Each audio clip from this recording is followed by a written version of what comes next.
बहुत सारे लोग मुझसे बार बार एक ही सवाल पूछ रहे हैं कि मलेशिया के एयरपोर्ट की क्या सिचुएशन है, क्या लोग अभी भी विजिट वीज़ा पे आ रहे हैं, क्या काउंटर सेटिंग अभी भी चल रही है। कुछ लोग कह रहे हैं काउंटर सेटिंग बंद हो गई है, कुछ लोग कह रहे हैं काउंटर सेटिंग चल रही है। और ये जो 500 से ज़्यादा लोगों को डिपोर्ट किया गया मलेशिया के एयरपोर्ट से, उसके बाद क्या मलेशिया के एयरपोर्ट पर अभी भी सख्ती बाकी है कि नहीं। तो मैं जी सारी सिचुएशन आपको बताता हूँ। उसमें ये है कि जब मलेशिया ने 500 से ज़्यादा लोगों को डिपोर्ट किया, और मलेशिया की हिस्ट्री में एयरपोर्ट से इतने ज़्यादा लोग कभी भी डिपोर्ट नहीं किए गए। ये फर्स्ट टाइम ऐसा हुआ है कि मलेशिया ने 500 से ज़्यादा लोगों को डिपोर्ट किया। उसके बाद मलेशिया के एयरपोर्ट के ऊपर उन्होंने एक ऑपरेशन कंप्लीट करने के बाद उन्होंने एक सख्ती पैदा कर दी। हर आने जाने वाले बंदे के ऊपर वो मुकम्मल उसको देखते हैं, जांचते हैं, पड़तालें, हाँ पड़ताल करते हैं, हाँ वाकई ये बंदा विजिटर है कि नहीं, वाकई ये बंदा एंट्री लेने के काबिल है कि नहीं, इस बंदे में कॉन्फिडेंस है कि नहीं। मलेशिया में जो एजेंट्स की काउंटर सेटिंग है नहीं चल रही, नहीं चल रही। काउंटर सेटिंग अगर चल रही होती तो उस दिन 500 से ज़्यादा लोग डिपोर्ट ना होते। उसके बाद आज भी काउंटर सेटिंग वगैरह नहीं चल रही।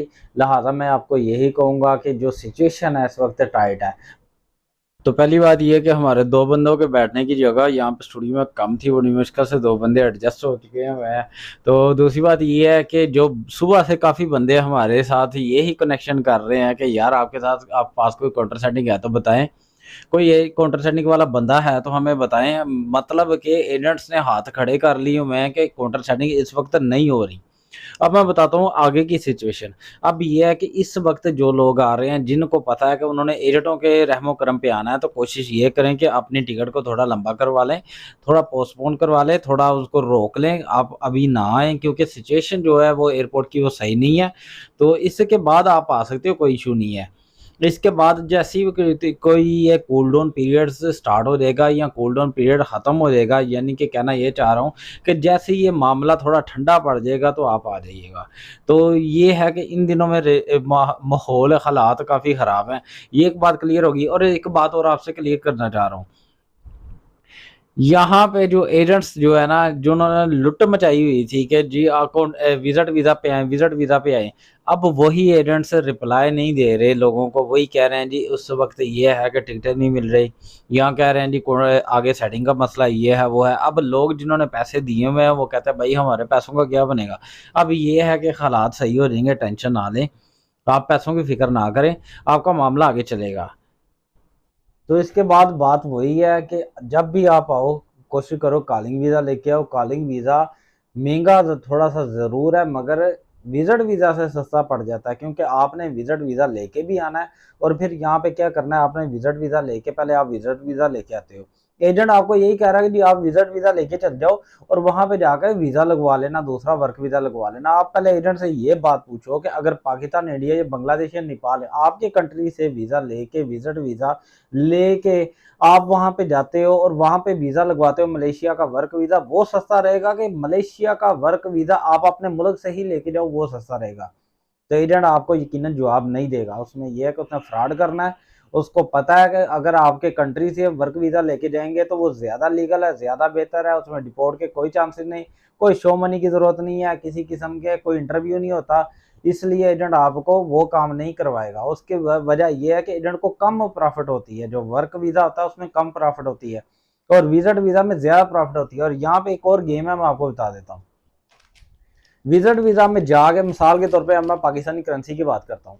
विजिट वीज़ा 4.5 लाख, 4 लाख, 3.5 लाख ये है। 4.5 लाख रुपए का आपने विजिट वीज़ा लिया, आप अपने अपने कंट्रीज में कन्वर्ट कर लीजिएगा। आपको पता है आपके कंट्री से कितने का ये विजिट वीज़ा मिल रहा है। आपने विजिट वीज़ा वहां से लिया, लगा लें जी 4.5 लाख रुपए का, यहाँ पे मलेशिया आ गए। मलेशिया आने के बाद आपने क्या किया जी, वर्क वीज़े में कन्वर्ट कराया, क्योंकि जब यहाँ पे बंदा आता है तो एकदम से प्रेशर पड़ता है। वो बंदे को इनलीगल तो रहना बड़ा मुश्किल है, बड़ा कोई काम नहीं मिलता आपको, बंदा मुंह लगाता। वह आपका अकाउंट नहीं है ओपन हो सकता, आप ड्राइविंग लाइसेंस नहीं ले सकते। इवन कि आपको कोई इलाज कराना हो किसी में, किसी भी हॉस्पिटल वगैरह में, वो नामुमकिन है। छोटे डॉक्टरों के पास फिर भी काम चल जाता है।